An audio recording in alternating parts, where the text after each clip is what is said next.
ഇന്നത്തെ പൂതി പഫ്സും ലൈമും കഴിക്കാനായിരുന്നു. സോ നല്ല ക്രഞ്ചി ആയിട്ടുള്ള ഫ്രൈഡ് എഗ് പഫ്സ് ഉണ്ടാക്കാം നമുക്കിന്ന്. അതിനായിട്ട് 1 കപ്പ് മൈദയിലേക്ക് കുറച്ച് ഉപ്പിട്ട് കൊടുക്കുക, 1/4 കപ്പ് ഓയിലും ഇട്ട് നന്നായിട്ട് കുഴച്ചെടുക്കാം. ഇതുപോലത്തെ ടെക്സ്ചർ കിട്ടണം കേട്ടോ നമ്മൾ കൈ പിടിച്ചാൽ. ഇനി ഇതിലേക്ക് ആവശ്യത്തിന് വെള്ളം ഒഴിച്ചിട്ട് സാധാരണ നമ്മൾ മാവ് കുഴച്ചെടുക്കുന്ന പോലെ കുഴച്ചിട്ടെടുക്കണം. മാറ്റി വെക്കാം. വെളിച്ചെണ്ണയിലേക്ക് കറിവേപ്പില, ഇഞ്ചി വെളുത്തുള്ളി പേസ്റ്റ്, പച്ചമുളക് അരിഞ്ഞതിട്ട് വഴറ്റി സവാള ചേർത്തിട്ട് നന്നായിട്ട് വഴറ്റിയെടുക്കാം. ഇനി ഇതിലേക്ക് മസാലപ്പൊടികൾ ചേർക്കണം. ഞാൻ ഡീറ്റെയിൽ ആയിട്ട് താഴെ ഡിസ്ക്രിപ്ഷനിൽ കൊടുക്കുക. അതൊക്കെ ആഡ് ചെയ്തിട്ട് നന്നായിട്ട് വഴറ്റിയെടുക്കാം. ഒരു 2-3 ടേബിൾ സ്പൂൺ വെള്ളം ഒഴിച്ചിട്ട് ഒന്ന് മിക്സ് ചെയ്ത് ഇതിലേക്ക് മല്ലിയില കൂടി തൂവി കഴിഞ്ഞാൽ നമ്മുടെ ഫില്ലിംഗ് റെഡി. ഇനി കുഴച്ച് വെച്ച മാവിന് ഈക്വൽ സൈസ് ചെറിയ ബോൾസ് ആക്കിയിട്ട് എടുക്കാം. ഇനി ഇതിനെ പരത്തിയെടുക്കണം. ഓവൽ ഷേപ്പിലാട്ടോ പരത്തണ്ടേ.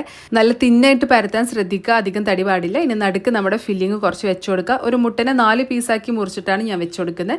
അതിനുശേഷം ചുറ്റും മൈദയുടെ സ്ലറി വെച്ചിട്ട് ഇതുപോലെ അപ്ലൈ ചെയ്ത് കൊടുക്കുക. എന്നിട്ട് ഇതിനെ നമ്മൾ ഈ ഒരു വീഡിയോയിൽ കാണുന്ന പോലെ ഫോൾഡ് ചെയ്തിട്ട് എടുക്കണം കേട്ടോ.